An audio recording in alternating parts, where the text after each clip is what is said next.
Bienvenidos a Reproductivity, el primer podcast de Latinoamérica en medicina reproductiva, tecnología y productividad.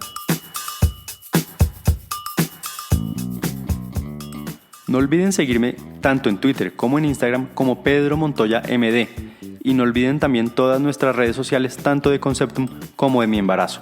Los invito también a conocer nuestro canal de YouTube, Conceptum Fertilidad, y siempre visiten www.conceptum.com y www.miembarazo.com.co.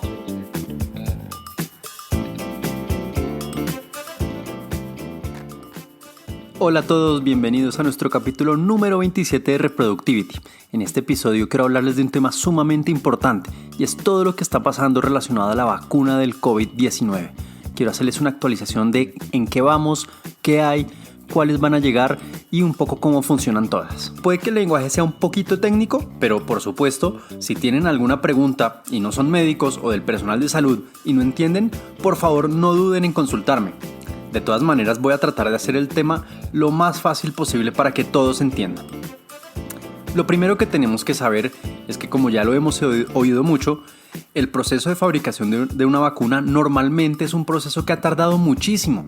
De hecho, la vacuna que más rápido se ha desarrollado es la del ébola, pero normalmente, desde los estudios iniciales de investigación, desde que surge la pregunta de investigación, pasando por los estudios en animales, terminando por los estudios en humanos, y después de los procesos de fabricación, de distribución, de permisos y de aprobaciones, un proceso de una vacuna normalmente podría durar hasta unos 15 años. Luego, la vacuna del COVID, por demorada que sea la que terminemos poniéndonos, va a ser un proceso récord de entre 10 meses y 1 año y medio. Esto es algo que nunca habíamos visto. No solo eso, sino que algunas de las vacunas están siendo desarrolladas con tecnologías que hoy no existían y que son la primera vez que se utilizan para una vacuna en humanos. Luego, esto es importantísimo de cara al futuro. Lo primero es que entendamos que hay 3 tipos de vacunas normalmente. Digamos, las vamos a dividir en clásicas, en las modernas, pero que ya existían, y en las nuevas o en las novedosas. En las clásicas hay principalmente 2 tipos, las de virus inactivados y las de virus atenuados. En las primeras, el virus se lleva a altas concentraciones mediante cultivo, pero después estos virus se matan. Estos se pueden inyectar mediante la vacuna y esto va a hacer que nuestro cuerpo produzca las defensas necesarias. Entre esta categoría de vacunas ya existen, por ejemplo, la de la hepatitis A y algunas de las vacunas de la influenza. Y particularmente para el SARS-CoV-2 están desarrollándose algunas de estas en China, en India y en Kazajistán. Otras de las categorías dentro de las vacunas clásicas, como les decía, son las de virus vivos atenuados. En esta categoría se encuentran vacunas como la del sarampión o como la de la fiebre amarilla. Estas son 2 vacunas ampliamente conocidas en nuestro país. Y como su nombre lo dice, la forma en la que funcionan es atenuando o debilitando el virus. Esto antes se hacía de otra forma, pero ahora se utilizan estrategias genéticas, es decir, yo puedo modificar el gen que produce la enfermedad en los humanos o alterar ciertas proteínas que tiene el virus para que este virus no afecte. Entonces va a producir una respuesta en nuestro sistema inmune, pero no nos va a enfermar. Desafortunadamente, para el COVID solamente hay 3 vacunas que están avanzando en este tipo de vacunas y ninguna de ellos está muy avanzada. Luego es posible que en esta categoría no veamos ninguna pronto. Además, otro de los grandes problemas que tienen este tipo de vacunas es que las fábricas donde se desarrollan deben tener unos altísimos niveles de bioseguridad, ya que se trabaja con los virus vivos. Esto es importante. Estas eran nuestras 2 tipos de vacunas clásicas. Ahora vamos a hablar de las vacunas modernas. Dentro de las vacunas modernas, la primera es las vacunas de proteína recombinante. Específicamente para el SARS-CoV-2 hay 2 casas farmacéuticas trabajando muy avanzadamente en este tipo de vacunas. Una es Novavax y la otra es Sanofi. Ambos tipos de vacunas de estas casas se encuentran en estudios de fase 3. Y la forma en la que estas vacunas funcionan es haciendo que el gen del antígeno viral se exprese en otros tipos de células. Y con el gen del antígeno viral me refiero al gen que codifica para esas proteínas que hemos visto todos que hacen la corona del coronavirus, que también llamamos spikes. y estas hacemos que se expresen en células que pueden ser de bacterias, de mamíferos, de insectos e incluso de plantas. Por ejemplo, la de Novavax utiliza todo el gen de este antígeno que les cuento que se llama Spike del coronavirus. Dentro de este tipo de vacunas están unas que todos conocemos, como la del VPH o virus del papiloma humano, la hepatitis B o la influenza, un tipo de las de influenza. Estas vacunas son particularmente seguras, lo que es alentador. Otra de las vacunas modernas es la que llaman de replicación de vectores virales incompetentes. Básicamente lo que hacen es tomar otro virus diferente, dañar su genoma y pegar el gen del antígeno que yo deseo en este. Nuevamente, voy a pegar el gen de ese spike, de esa corona, dentro de otro virus para que mi cuerpo reciba ese virus. Mis células van a producir ese spike, pero no va a dejar que el virus se replique. Es decir, ninguna persona se va a enfermar de coronavirus ni del otro virus que están inyectando, pero sí va a producir una respuesta inmune contra este. Una ventaja importante que tiene este tipo de vacunas es que no solo produce la reacción de anticuerpos neutralizantes que necesitamos, sino también produce una buena respuesta de linfocitos T. Dentro de estas vacunas, una de las principales que conocemos es la que se está desarrollando o se aprobó para el ébola. De las casas farmacéuticas que están trabajando con esta vacuna, una de las principales son CanSino, AstraZeneca y Janssen, o conocida también como la de Johnson & Johnson. El principal problema con la de CanSino es que está trabajando con un adenovirus que es bastante conocido en humanos. Es decir, que muchos humanos que estén expuestos a esta vacuna ya van a haber estado expuestos antes a ese adenovirus tipo 5. Es decir, pudiéramos tener defensas contra este adenovirus. Es decir, si este virus entra dentro de la vacuna, es posible que nuestro cuerpo lo ataque antes de que él pueda producir ese spike dentro de nuestras células para poder hacer la respuesta inmune. Esta es una de las cosas que ha sorteado tanto Johnson como AstraZeneca. Y lo que han utilizado, por ejemplo, en el caso de AstraZeneca, es un adenovirus que es típico de chimpancés, por lo que los humanos no solemos estar expuestos a este virus. Es decir, estaría sorteando este problema utilizando un virus que normalmente no afecta a los humanos. Es importante resaltar esto, porque en todo este tipo de vacunas y en general en las vacunas, lo que se busca es que los virus no se repliquen y entonces no sean dañinos. Simplemente estoy tratando de engañar a mi sistema inmune para producir defensas. Dentro de las vacunas modernas, el último tipo es la de replicación de vectores virales competentes. La pasada era de incompetentes. No me voy a extender mucho en esta, que se ha trabajado mucho en ébola, porque solamente hay una promisoria en COVID. No están muy avanzadas, pero esta se ha trabajado sobre una cepa de vacunas de sarampión.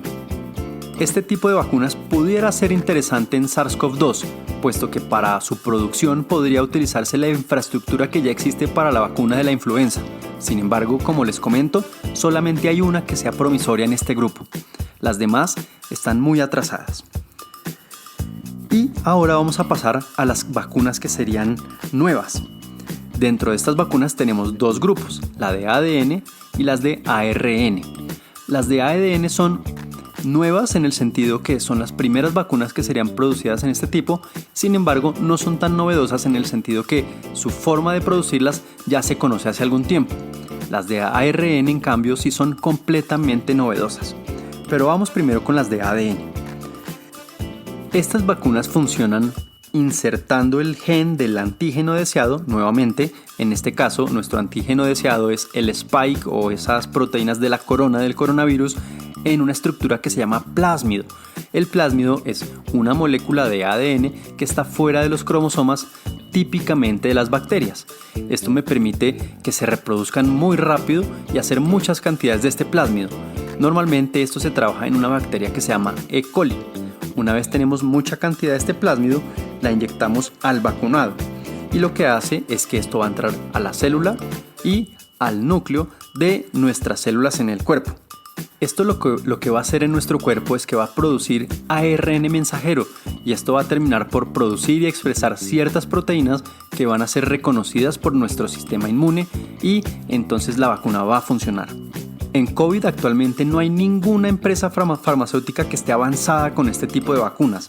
No han publicado resultados aún para que los podamos analizar y parecen ir un poco más lento, pero la técnica es prometedora. Y la última de las vacunas modernas es las de ARN. Estas son las que les comentaba que son las más novedosas de todas. No conocemos a hoy ninguna vacuna que se utilice en humanos con esta técnica. Estas vacunas son similares a las de ADN que ya comentamos. Sin embargo, a diferencia de las anteriores, estas no es necesario que el ARN llegue al núcleo de la célula. Con que llegue al citoplasma es suficiente. Esto las hace más fáciles que las de ADN. Y en la práctica lo que se hace es que se une el ARN a lípidos muy pequeñitos que hace que se permita hacer una inyección intramuscular o intradérmica. Y lo que va a pasar es que la célula traduce este antígeno deseado, que nuevamente es el spike del coronavirus, esa corona del coronavirus, y hace que nuestro sistema inmune responda contra esta célula. De las vacunas desarrollándose para el SARS-CoV-2 en esta categoría, las más avanzadas son las de Moderna y la de Pfizer. Son completamente in vitro, no se trabaja con ninguna célula viva en el proceso de desarrollo de estas vacunas, lo cual es completamente novedoso. Sin embargo, tienen dos desventajas principales. La primera es que como son tan novedosas, son difíciles de escalar, es decir, su producción masiva está lejos de ser una realidad, lo que hace poco probable que llegue a países de escasos recursos como países en Latinoamérica o en África. Además, es muy complicado pues su transporte necesita congelación. Esto desde el punto de vista logístico hace muy difícil también que pueda llevarse a todos los países e incluso es algo que preocupa actualmente en Estados Unidos.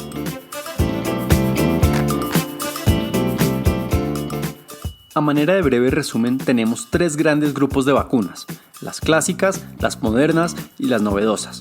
Y actualmente en los tres grupos hay vacunas que están avanzadas en su desarrollo, con ventajas y con sus desventajas. Lo más importante entonces es que sepamos que las vacunas buscan dos cosas. Uno, la producción de nuestros anticuerpos para defendernos, y dos, la producción o la respuesta de linfocitos T también para defendernos. Y esto lo logran mediante las diferentes técnicas que hemos hablado. Al final están tratando de imitar el virus o de usar virus atenuados o muertos para lograrlo. Ahora, en la práctica, más de 180 proyectos de vacuna existen.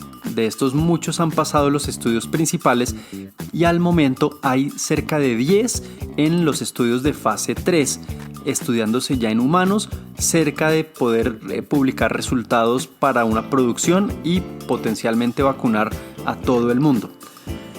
Debemos considerar algo importante. Todas estas vacunas pasaron primero por estudios en animales.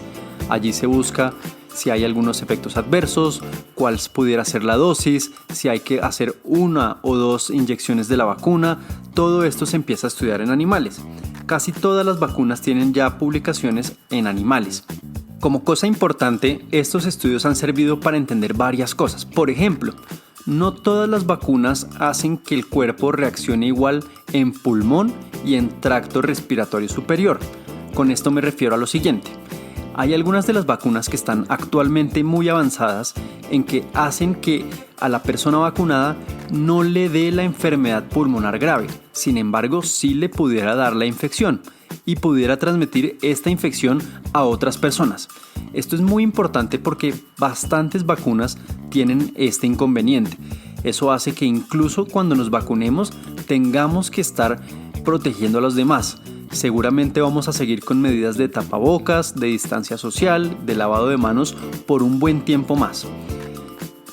Otra cosa que nos han empezado a mostrar los estudios en animales, que sobre todo son los llamados primates no humanos, es que a diferentes dosis y las diferentes vacunas producen diferentes efectos, lo que hace poder predecir un poco qué va a pasar en los humanos.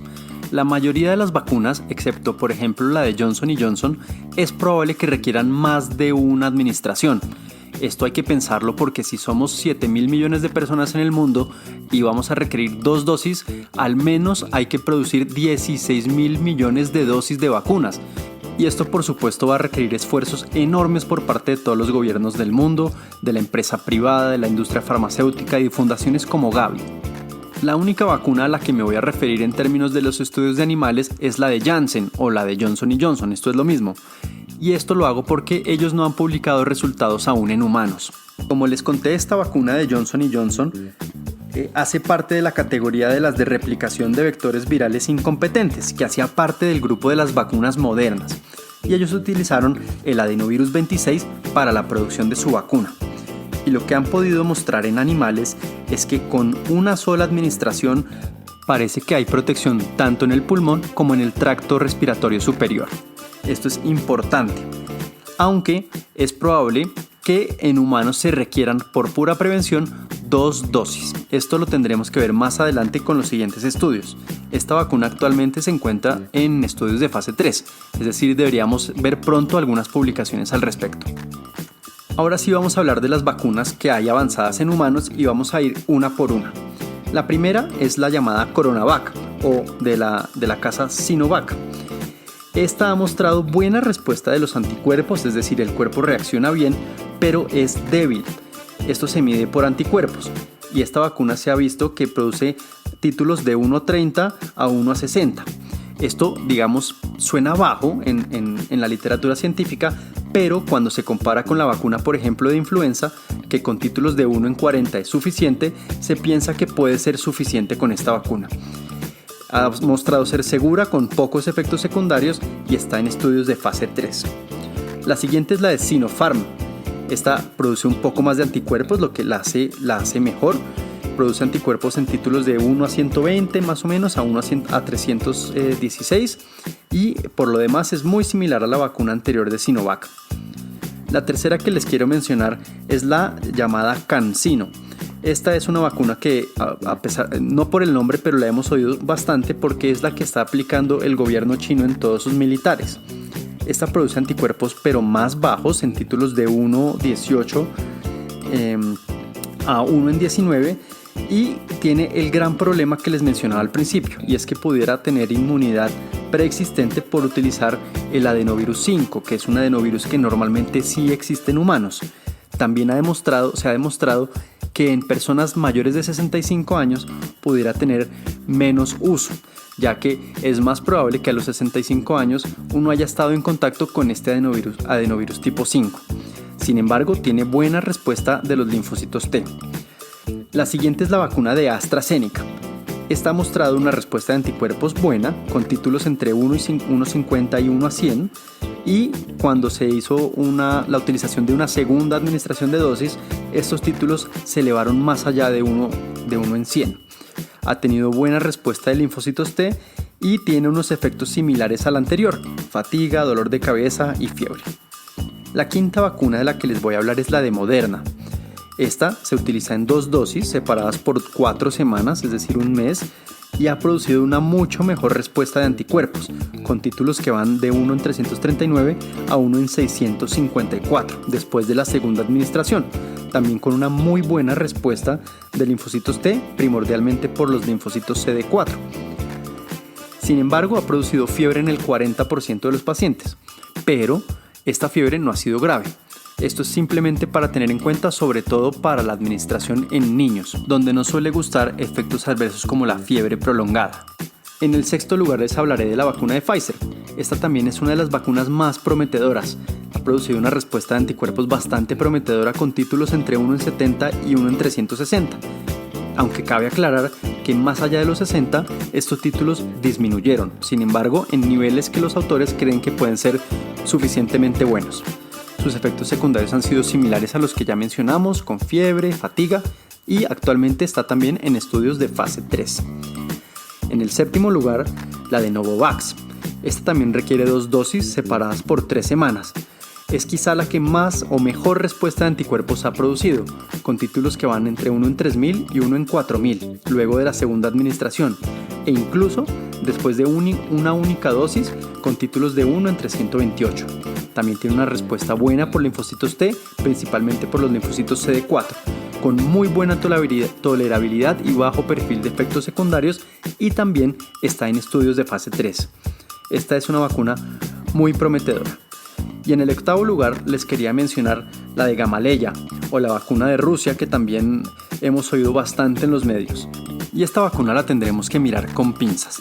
De entrada, el gran problema ético de haberla licenciado luego únicamente de los estudios de fase 2, a diferencia del resto de las vacunas. Además, el artículo de la revista Lancet donde publicaron sus resultados deja algunos tópicos controversiales para discutir más adelante. Por último, hago mención a la vacuna de Johnson & Johnson, ya que la hemos oído bastante en nuestro país y en algunos países en Latinoamérica, puesto que va a reclutar pacientes para sus estudios de fase 3 en nuestros países. Y es que aún no tiene resultados clínicos para compartirles, pero es prometedora por el estilo en el que está fabricada y porque tiene uno de los estudios más grandes planeados, con un estimado de 60.000 pacientes reclutados. Bueno, y para terminar, y ya que nos hemos alargado tanto, es importantísimo que valoremos el esfuerzo que se está haciendo a nivel mundial para producir una vacuna en tiempo récord. Quiero dejar 3 puntos importantes para considerar. Lo primero es las mujeres embarazadas. La gran mayoría de estudios de la vacuna del COVID no han incluido entre sus protocolos a mujeres embarazadas. Esto puede sonar obvio porque ningún investigador quiere que a un embarazo, a una mamá y a un bebé les pase algo. Pero esto también es importante porque a las mujeres embarazadas no va a ser fácil aconsejarlas respecto a si vacunarse dentro del embarazo o después. Tendremos que esperar a ver cuál es la recomendación de cada casa farmacéutica. Lo siguiente son los mayores de 60 años. Algunas de las vacunas han mostrado menor efectividad en este grupo y ya sabemos que este es el grupo que más necesita cuidado. Así que tendremos que ver cuáles son finalmente los títulos de protección de cada vacuna y de cada casa comercial. Es posible que no todas las poblaciones como niños, adultos, etcétera, se vayan a beneficiar de la misma vacuna. Y eso me lleva al último grupo, que son los niños. Lo mismo, tendremos que esperar cuál es el perfil de efectos secundarios y en qué títulos va a actuar cada vacuna para también aconsejar a nuestros niños. Y ahora sí, para terminar, les recuerdo que esta investigación avanza a gran velocidad. Lo que está grabado hoy, a finales de septiembre de 2020, puede no ser cierto en un par de semanas. Así que, de cambiar drásticamente alguno de los datos, iremos actualizando este podcast. Así que, sin más, los dejo hasta el próximo episodio. No duden en escribirnos cualquier inquietud. A mí me encuentran en Instagram y en Twitter como Pedro Montoya MD. Y no olviden consultar nuestra página de internet www.conceptum.com y www.miembarazo.com.co. También en nuestro canal de YouTube encontrarán este podcast. Saludos y hasta la próxima.